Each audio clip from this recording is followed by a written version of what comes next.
ቢሆን ያልጨረስክም እንደ እስካሁን ትምህርት ቤት ረፍዶብናል እኮ ቶሎ በል እንጂ። ቆይ እኔ ጨርሻለሁ። እማዬ ስትመጣ እንዳይደክማት እኮ ነው። ሁሉንም ስራ ጨርሰናል እኮ። ይሄን እሷ ስትመጣ ማውረድ ትችላለች። እሺ በቃ መጣሁ። አንተ ሁሌ ማርፈድ አይሰለችም እንዴ? ወይኔ ምን አይነት ልበ ቢስ ነኝ። ምን ሆንክ? በእናትሽ አባዬ እንዳይፐር አልቀየርኩለትም። መጣሁ። እሺ እኔ እኮ ቀይሬለታለሁ። አሁን እሺ ና እንሂድ፣ ረፍዶብናል። ምን አይነት ወርቅ ወንሸት ነሽ? በእናትሽ ነይ። እሺ እኔ ቆንጆ እባክህ ዝም በል። ሁሌ እኔን ማዛጋ ይዘለች።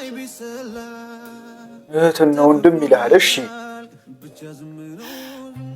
ወይኔ አረ እኔ እቺ ልጅ ዛሬ የምታስጨንቀ ነው ወይ? እሺ በላትና ሰላማችንን እናገኝ። ስታስቢ በዚህ ሰዓት ፍቅረኛ የመያዝ ሀሳብ ያለኝ ይመስልሻል? እኮ ባትፈልግም ሰላማችንን ለማግኘት እሺ ማለት አለብህ። ካልሆነ እሷን ባገኘችው አጋጣሚ አቅሟን ለማሳየት ነው የምትፈልገው። ተይው፣ ትንሽ ነው የምታገሰው።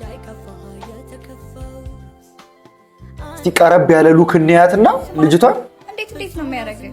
ይቅርታ እኔ እንዴትም አላደርገኝም። መልስ ራሱ ሲያስጠላ። ምን ድህነትን ረስቶ ነው? ቆይ እሺ እኛ ምን አደረግናችሁ? አልደረስንባችሁ። ዝም በይ አንቺ ቀፋፊ። አንተ ደግሞ አብራኝ ማትሆን ከሆነ ሰላምን አታገኝም። እሺ እኔ ላይ እሱን የማድረግ እንኳን አቅም የለሽም። አቅም? ያቺ ደሃ እናትን ዛሬ ስትወጣ አላገኘሃትም እንዴ? እናቴ ባንቺ አፍ የምትጠራ አይደለችም። እሺ እነው ዛሬ ማስጠንቀቂያ እንዳሰጠዋት አልነገረቻችሁ? ቆይ እናቴ ምን ባረገች? እዚህ ምን ታለቃቀሳለህ? ሁለቱም እንጨት አቋም፣ እሱም እንደዚህ አታቀብላቸውም እንዴ? ስለ እናት ሲያወሩ ገና ወይስ ያቺ ደሃ እናት ከስራ ትባረር? እስካሁን ስለኔ ስትናገሪ ዝም ብዬሻለሁ። ካምቧላ አለቀሰ በእናትህ።